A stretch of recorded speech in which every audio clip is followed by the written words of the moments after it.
Hello Stenographers, today I am giving you a dictation from Sir Kailash Chandra Magzine Volume 2, transcription number 34 with the speed of 100 words per minute, so be ready for it.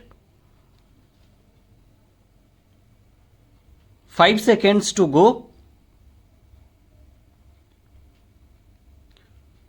Start. Mr. Vice Chairman, Sir, I would like to speak on this bill in the interest of the rapid economic growth in the country. If the nation grows from strength to strength, economically leading to eradication of the degrading and disheartening poverty of the people of India, the workers of this nation would also benefit and they would also go above the poverty line. Sir, I would like to mention here that the plantation crops as understood by the term so far, namely coffee, rubber, tea and cardamom, have been giving this nation substantial amount of the much coveted foreign exchange annually. It must be noted that coffee exports alone have given our country during the last 5 years over rupees 1000 crores in foreign exchange by way of export earnings and export duties. I must also bring to the attention of this house that the famed tea industry in India today has become a sick industry affecting lakhs of workers and the tea planters. Sir, we ought to know that in the agricultural sector, the plantation labor is the best organized one and is getting nearly the same treatment, facilities and amenities like the industrial labor. Sir, coming from a plantation district of Karnataka, I sincerely agree that the welfare measures provided in the Act must be faithfully implemented and strictly enforced.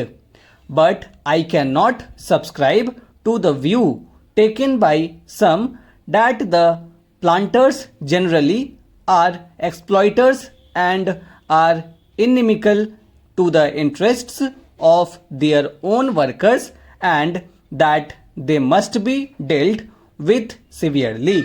Sir, most of the planters of today are educated and they know that contented labor is conducive to productivity and peace in the estates and therefore would like to provide all the welfare measures and amenities to the workers. Sir, I would like to point out some of the very draconian, discriminatory and invidious urban directed amendments made in the Plantations Labor Amendment Bill 1973. Sir, the Plantations Labor Act is shout to be applied now even to holdings of 5 hectares and above employing 15 persons and more. Originally in the bill brought before the joint committee, it was shout to be applied to holdings of 6.5 hectares and above. It would be realistic to make an amendment to the present bill to raise the size of holdings from 5 hectares to 6.5 hectares. Sir, we must bear in mind the economic viability of small plantations of 5 hectares and the financial capacity of the small planters to fulfill the obligations cast on them to provide housing and crash facilities. Those small planters in some cases are unable to provide themselves with houses and medical care as good as those intended for their workers in the bill. I am sure that good many small holdings will go into liquidation, unable to bear the burden when the prices fall, as in the case of tea today.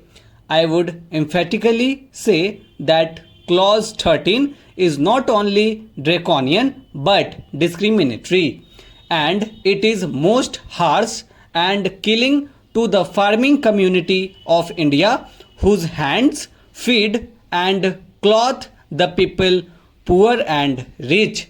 Sir, I strongly feel that the punishment with both compulsory fine and imprisonment is too severe for violation of a welfare legislation covered by the Act.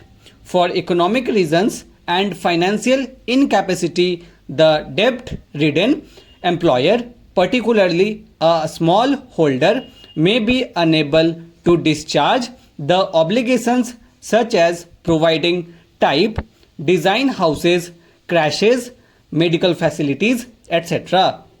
In such cases, there is no point in sending the landholder to jail and collecting a fine from him for every day of default.